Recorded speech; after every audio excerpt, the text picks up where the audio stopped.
New York.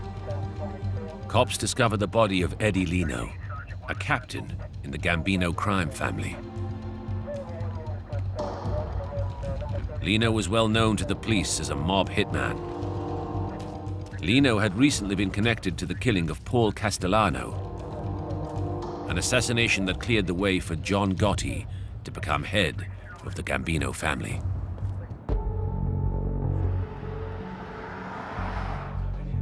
Police go door to door and find a witness. Although too far away to identify the killers, she saw enough to allow police to piece together what happened. There was a witness who reported that they had seen what appeared to be a police light and what looked like a routine police stop. The killing bore all the hallmarks of a Mafia hit. The two shooters posing as police. It's a tactic that's been used many times before.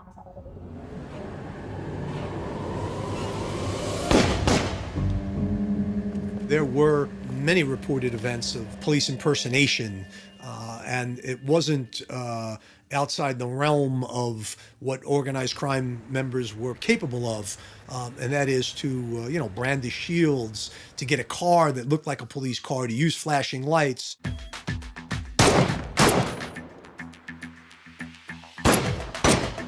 Posing as cops to kill informants has become an unexpected downside of the success of the RICO law. The Racketeer Influenced and Corrupt Organizations Act, or RICO, meant that once immune mob bosses can now be indicted for crimes carried out in their name. Facing 20-year sentences for racketeering, the number of mafiosi breaking the code of silence and talking to the police has risen drastically.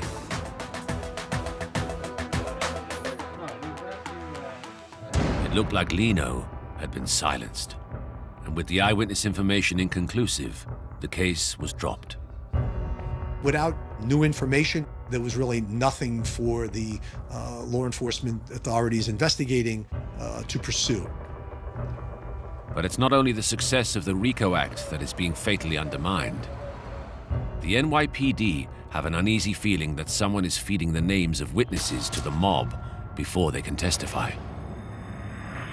During my years, I've never lost an informant, but I know that people have. Suspicions grow that there's a mole within the NYPD. But who is it? With 10,000 police in the department, identifying a bad apple won't be easy.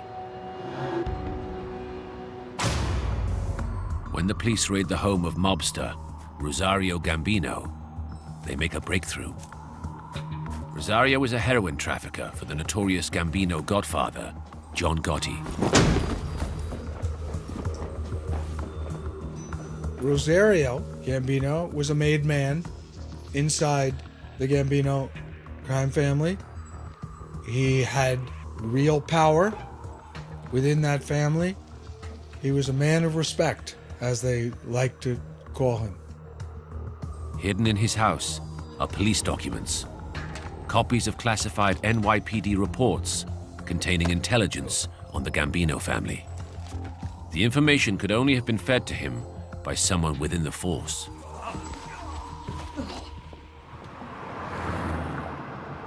When the documents are dusted for fingerprints, police suspect the worst. When they were processed for fingerprints, the fingerprint of Louis Eppolito was found on one of the documents. Louis Eppolito has always worked under a cloud of suspicion because his family has ties to the Gambino family. Although he has a reputation for being a hard cop who gets results, his grandfather was a friend of Lucky Luciano, and his father was a made man. It was not shocking to some people in the police department that Louis Eppolito's fingerprints were found on that document, because there was always the suspicion that he had, these mob connections. Eppolito protests his innocence, but no one is ready to listen. The detective is suspended, pending the outcome of an internal investigation. When Ippolito is given a straightforward choice between retiring on full pension or facing a trial, he surprises everyone.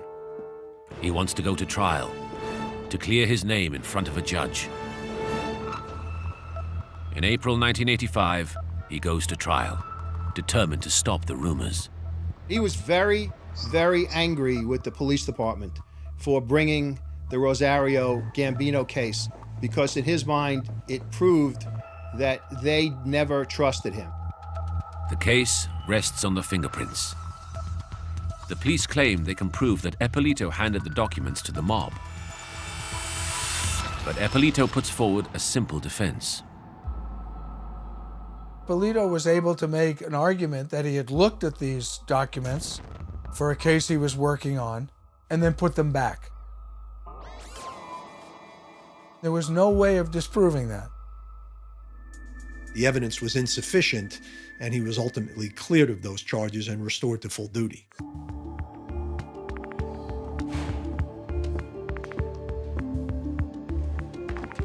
Ippolito is vindicated, but despite being cleared, the whispers continue to haunt him. There were factions within the department and within the law enforcement community that felt that he might have dodged the bullet.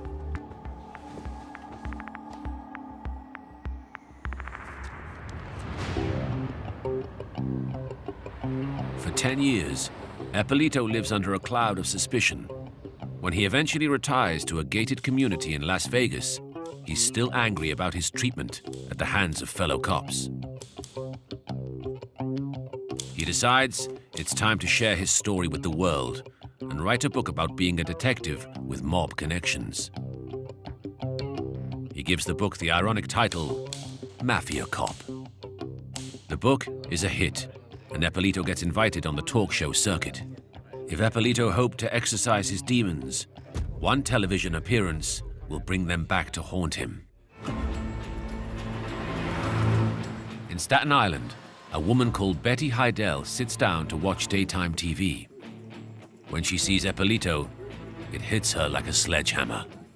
She recognized him immediately. 10 years earlier, Heidel's son, Jimmy, had disappeared. She vividly remembers that on the day he vanished, 2 men claiming to be cops came looking for Jimmy. She remembers so clearly because they roughed up her younger son. There was something about those 2 men that never sat right. Betty had always been convinced that they were involved in her son's disappearance.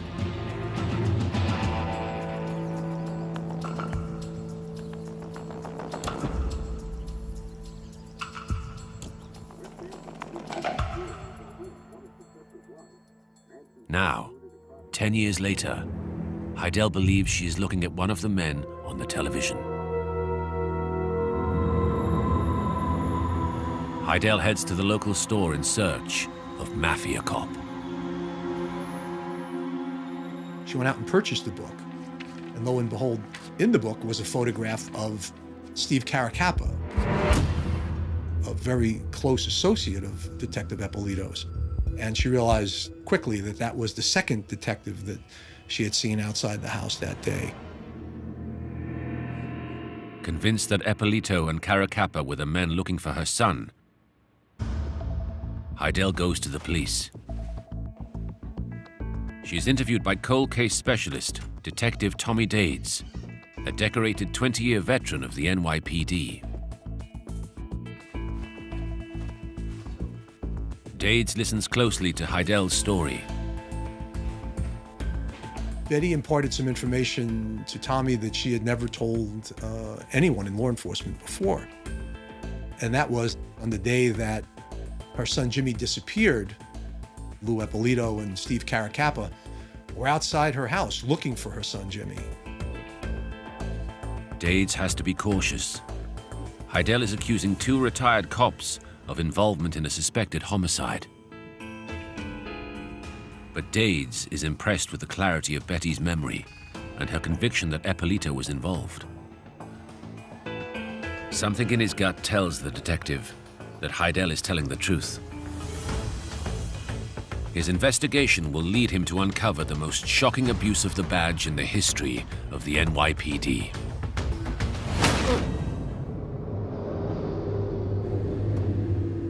Dades takes his concerns to the head of the Brooklyn Rackets Division, Assistant District Attorney Mike Vecchione.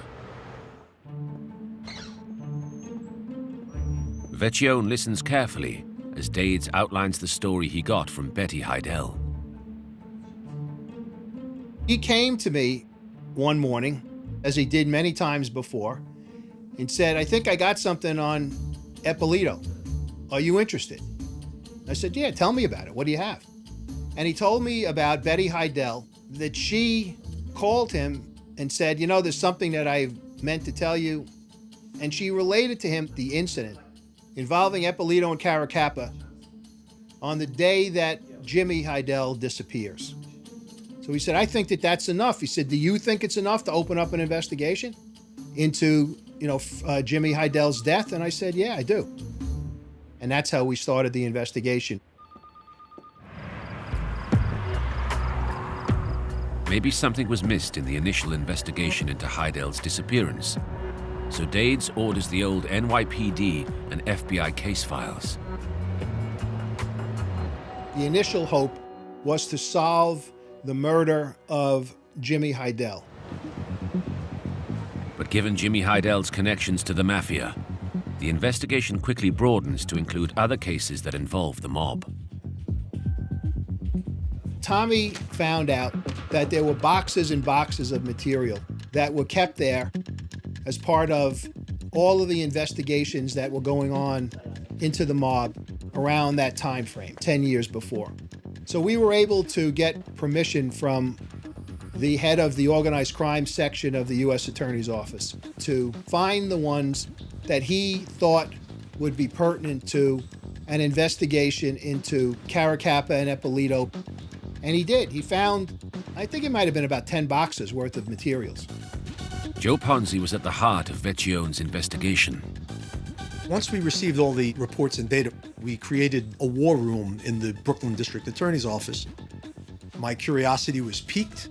I had made up my mind that this was going to be examined and once again put to rest one way or the other.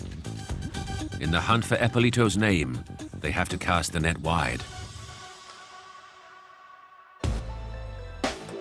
The search takes them to a character at the heart of the FBI crackdown on the 5 big crime families back in the 1980s.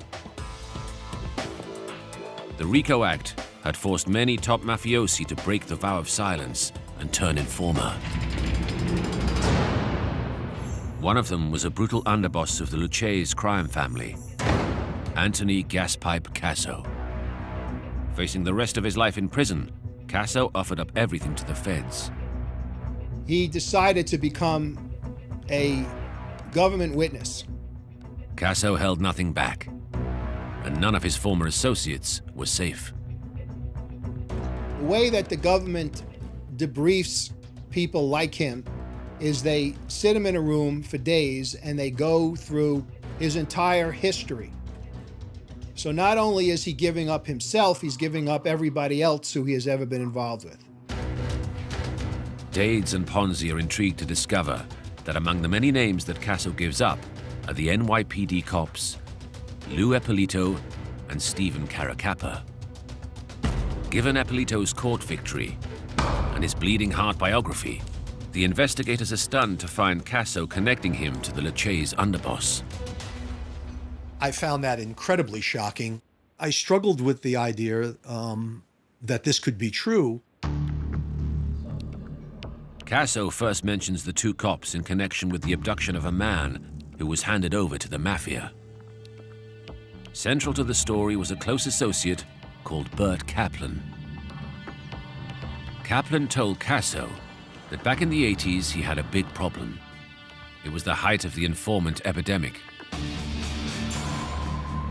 And Kaplan believed he was going to be ratted on. So Kaplan wanted the rat to disappear. He was going to be the witness that put Kaplan away. Kaplan wanted him gone. He wanted to have that problem disappear from the equation, so to speak. And Kaplan had the means to make it happen. While he was inside Pennsylvania's Allenwood prison, he met an inmate with a story too good to be true. The inmate knew two crooked NYPD cops who could track down informants. At the time, Kaplan was cautious. At first blush, Bert wasn't interested. He was distrustful of cops. He felt that two cops that were willing to go to that level to betray their own oath and badges probably couldn't be trusted. But now he had a rat threatening to put him behind bars. Kaplan got back in touch with his old prison buddy. In relatively short order, he said they're willing to do it. And a $25,000 fee was agreed upon for the abduction and murder of Israel Greenwald.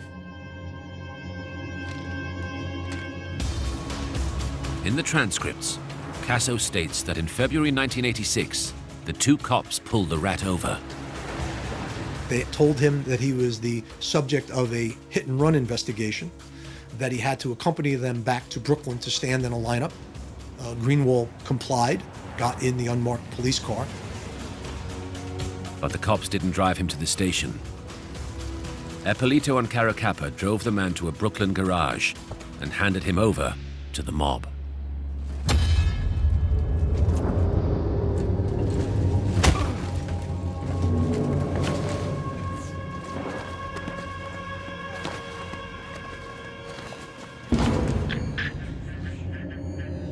The mobsters shot the man dead and forced the garage owner to dig a grave in the dirt floor and bury the body. Ponzi can barely believe what he's reading. I wanted to step out of the room and vomit in a garbage pail when he started to get into the depth of the conspiracy. But Dades was to discover far worse, as Casso reveals the real role the two cops played in the disappearance of Betty Heidel's son, Jimmy. The story starts with a failed attempt on Casso's life.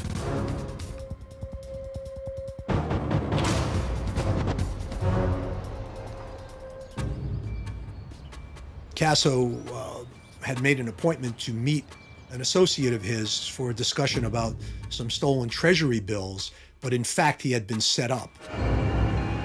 While he was sitting in his own car, shots erupted.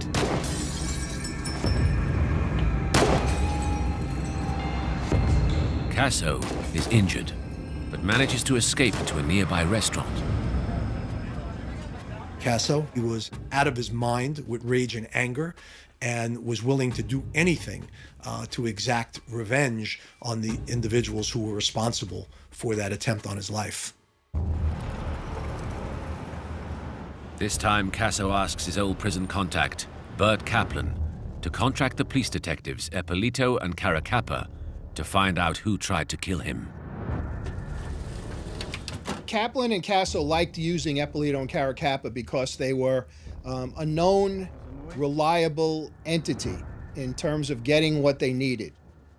As fate would have it, Eppolito worked in the very NYPD precinct where the attempt on Casso's life had taken place. With an investigation already underway, it was easy for him to discover who the police thought was behind the attack. Detective Eppolito passes the names to Kaplan, who forwards them to Casso. One of the names on the list was Betty Heidel's young son, Jimmy. But the cops' involvement didn't end there. They also took Casso's money to finish the job. That was when Eppolito and Caracappa went to Jimmy Heidel's house in Staten Island and grabbed Jimmy's brother, Frankie, by mistake.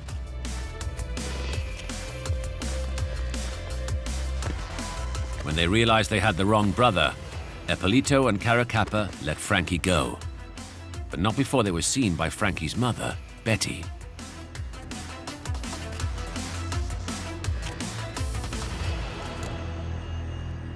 During his confession, Casso explains what happened next. Later that day, Eppolito and Caracappa finally tracked down Jimmy Heidel. They arrested him on the street and bundled him into their police vehicle. They met him and put him in their car, handcuffed, and told him that they were taking him back to the police station. They were going to ask him some questions. All seemed to be above board for a bad guy like Jimmy Heidel. I mean, he was always a hanger-on, a wannabe in terms of mobster. So getting put in a police car is nothing unusual for him. The problem for him was that he was not going to a station house.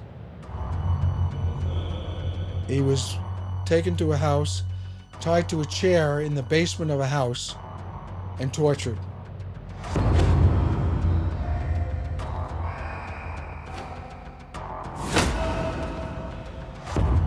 Kaplan and Casso tortured Jimmy Heidel for hours.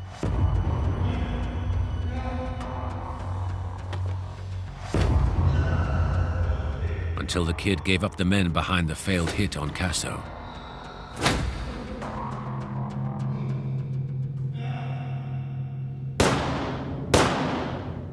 Jimmy's body is eventually buried in the basement.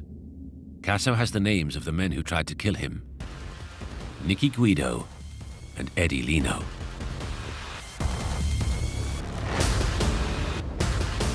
Two names that rang a strong bell with the investigation team. It was like a roadmap for us into the activities of the Mafia cops. Now the Luce's underboss had to finish the job. He wanted to show his enemies that if they wanted to kill him, they better do the job properly. The first target for his revenge would be Nicky Guido. Casso sends his two NYPD moles to track him down. He had a tool that none of the other families had, which is why he often and somewhat euphemistically referred to them as his crystal ball. It allowed him the opportunity to see things that no one else could see. Detective Caracappa finds several men called Nicky Guido in the area. He passes on the best matches to Casso. On Christmas Day, 1986, Casso sends gunmen to Nicky Guido's address. They find Guido outside, talking with his uncle in a car parked near his house. Neither man pays any attention to the approaching vehicle. Casso's men strafe the car with bullets. Within seconds, Nicky Guido is dead. Only this is the wrong Nicky Guido. Casso's men killed an innocent kid showing his uncle his new car on Christmas Day. According to Casso, even though the wrong Guido had been killed, Eppolito and Caracappa were rewarded for their help. The two cops went on the Mafia payroll. Casso and Kaplan paid them $4,000 a month with a bonus check for each murder they committed. When I found out that they were on the mob payroll, I was flabbergasted. I had never heard of anything like that in all the years that I had been involved in law enforcement.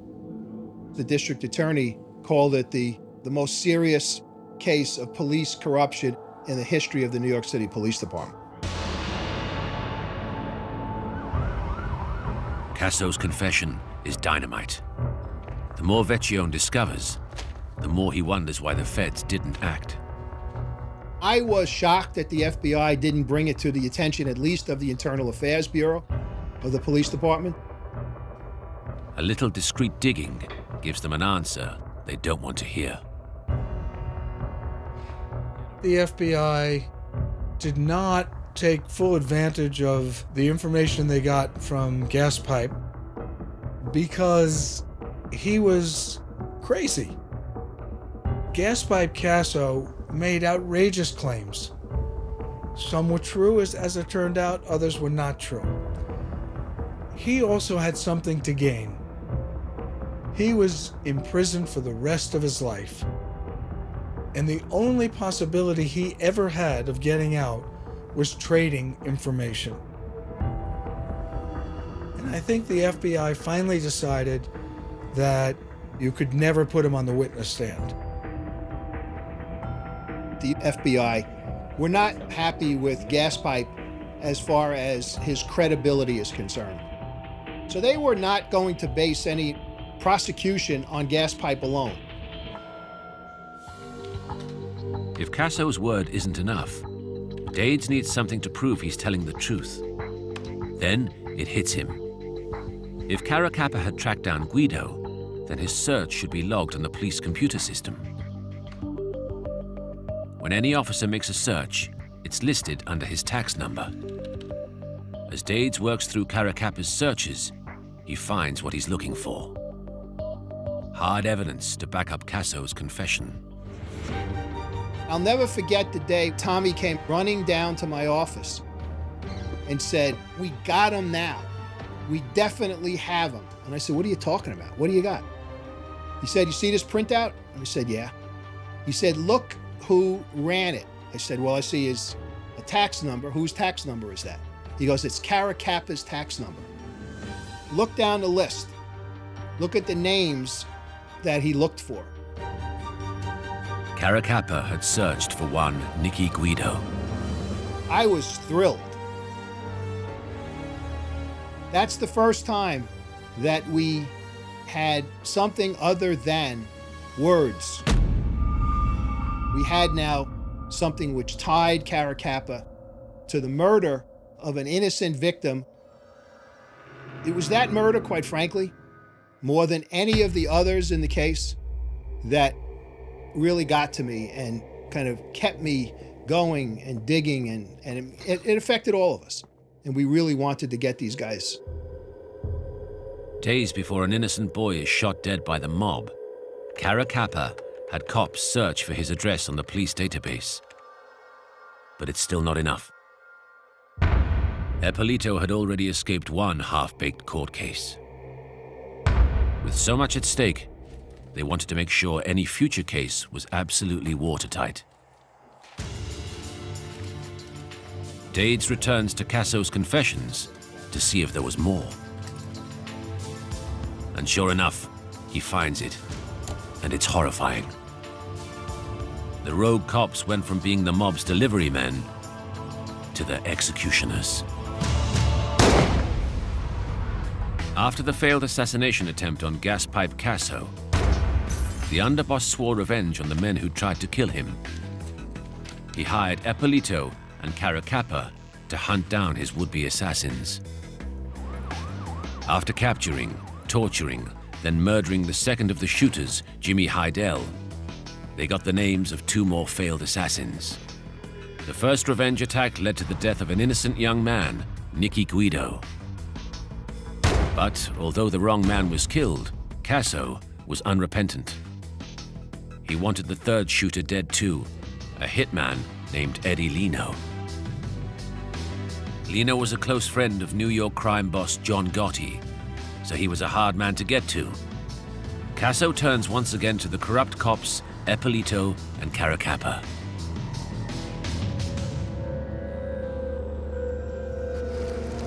They pull Lino over on a desolate road, like he's committed a routine traffic violation. But with the mob cops, nothing is routine. Caracappa pulls a gun and shoots Lino at point-blank range. Lino dies instantly. The detectives have turned a corner. They're now fully fledged killers. The feds call Casso unreliable, but Vecchione's team believed Casso's revelations are just too detailed to be ignored. With corroborating evidence hard to come by, the detectives decide to find another source to back Casso's claims. And there was one name in Casso's confession that cropped up time and again: Casso's go-between, Bert Kaplan. Kaplan was the missing ingredient. He was absolutely the essential piece on putting this entire conspiracy together. At the time, Kaplan is serving 27 years in prison on a drugs charge, and so far has resisted all attempts to flip him. He simply refuses to turn informant. He was just a hard-boiled, stubborn, old wise guy that would never break the code. He honestly believed that cooperation was never an option. Vecchione doesn't give up hope. He knows one man who can turn even the toughest mobsters. And he's already on the team. Vecchione gives Joe Ponzi the challenge of his career. Crack Kaplan. I've known Joe Ponzi for probably 35 years, and he was a guy who can talk to people. For whatever reason, they open up. Ponzi starts by trying to put the squeeze on Kaplan. The first step was to get Bert out of his element and move him closer. On my first meeting, I made it clear to him that he might be that much more uncomfortable over at Rikers Island, a local city penitentiary that most inmates just hated to be housed in. I quickly learned that threatening Bert was not the way to go. He raised up on me and said, "You move me there, I could self-medicate myself and kill myself anytime I want. You move me there, I'll kill myself instantly, and that'll be on your head." He made it perfectly clear that that style of sort of threatening approach was not going to work. Ponzi tries a different tack. If he can't threaten him, maybe he can appeal to his conscience. I felt that maybe if I threw some names at him, maybe if I, hit him with some of the names of the homicide victims that we believed were, part of this entire conspiracy, that would have some impact. At first, it seems to be going nowhere. I began with Jimmy Heidel. I went to Eddie Leno. Kaplan isn't cracking, but Detective Ponzi is holding one name back. Not a mobster, not an informant, but an innocent kid riddled with bullets on Christmas Day, Nicky Guido. I saw his face just turn from a scowl to almost beet red. And he said, "That's what I can't stand about you guys. You think you know things that you don't know. You don't know anything about Nicky Guido." And he got up, and it appeared as if he was going to walk out the door. And I said, "Wait, Mr. Kaplan, maybe I don't know. Tell me what I don't know. Sit down and explain to me what I don't know." And he sat back down. Kaplan opens up. Ponzi has achieved what no one else ever has. He has found a way of getting this hardened criminal to flip. Nicky Guido, a kid who was showing his uncle his brand new shiny red car on Christmas morning. And that's what ultimately got to Bert Kaplan. And he agreed to testify. In a series of interviews, one by one, Kaplan corroborates all of Casso's allegations. The abductions, the murders, even the cops going on the Mafia payroll. And in return for a reduced sentence, he even agrees to take the stand. He gave up everything. Bert Kaplan gave up every single thing that he knew about Ippolito and Caracappa, which included all of the murders, everything that they had done to betray the badge that they were both carrying. It's the breakthrough the team have been working so hard to achieve. But as Vecchione prepares for trial, he gets devastating news.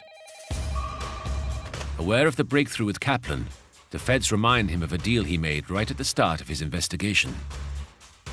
In order to get the paperwork from the federal government, we had to promise them that if we uncovered what they would consider to be a RICO case, which is a far bigger racketeering case, that we would bring them in.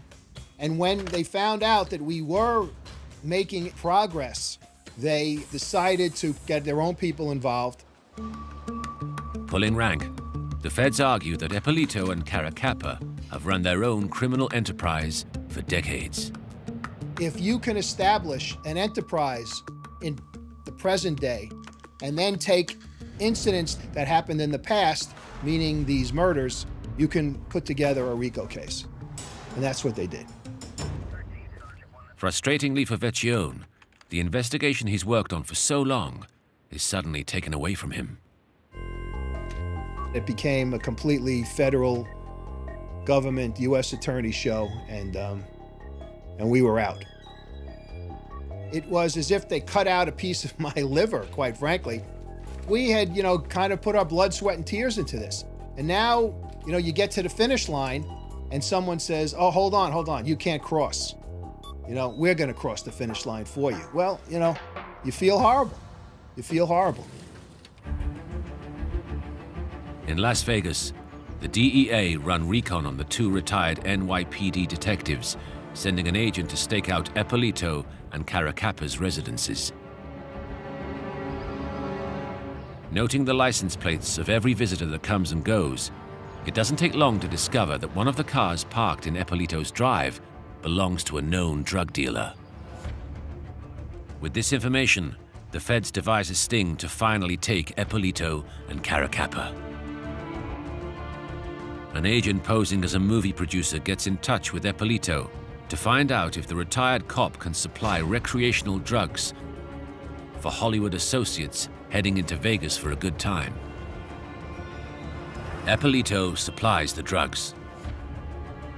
It's all the feds need to take the mob cops down.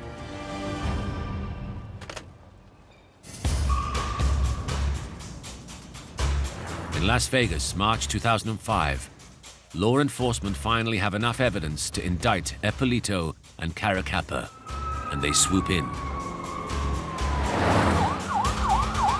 But will the hardened cops go quietly, or will they go down shooting?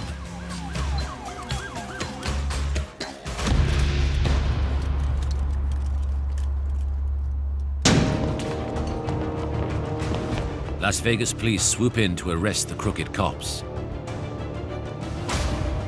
They give themselves up without a fight.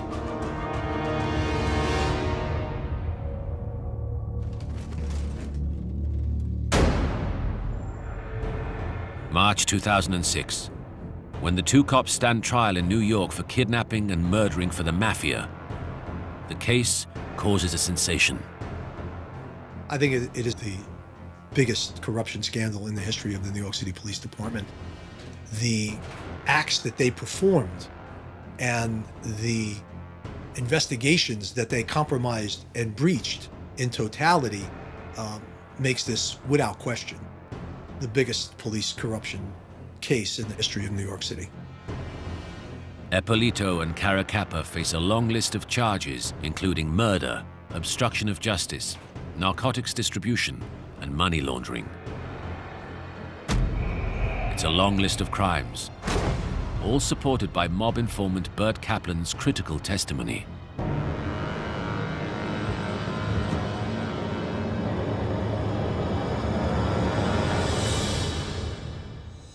The specific nature of his information was so detailed, so fine, just so incredibly and impeccably laid out and corroborated independently, so many different ways, that we were all very confident going forward that this would result in a successful prosecution. There are some organized crime authorities who say that he was quite possibly the most powerful cooperating witness they ever saw testify. The evidence against the corrupt cops is overwhelming. And in April 2006, after just 10 hours of deliberation, the jury returns their verdict. Eppolito and Caracapa are found guilty on all counts. They're both sentenced to life in prison, with no possibility for parole.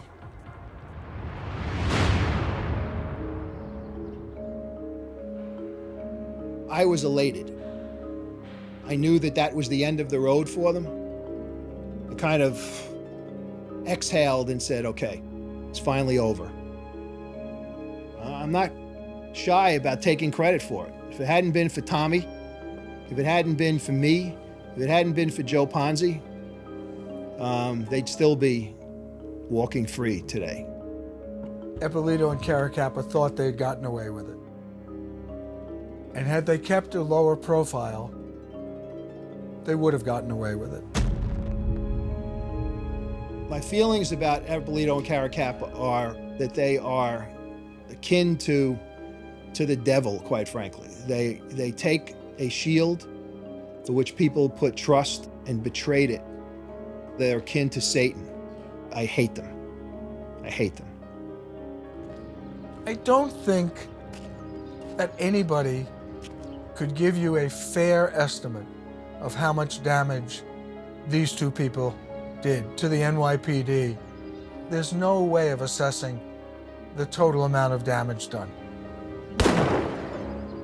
As Lou Eppolito's family had connections to the Mafia, one question hangs in the air.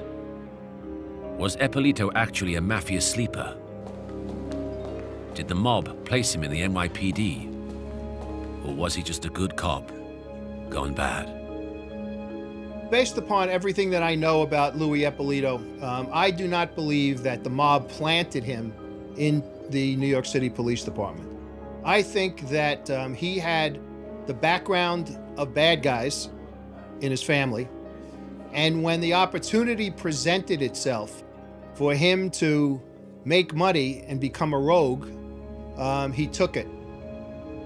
Perhaps the most baffling question is why, having retired to Las Vegas, Eppolito risked everything by putting his career in the public eye.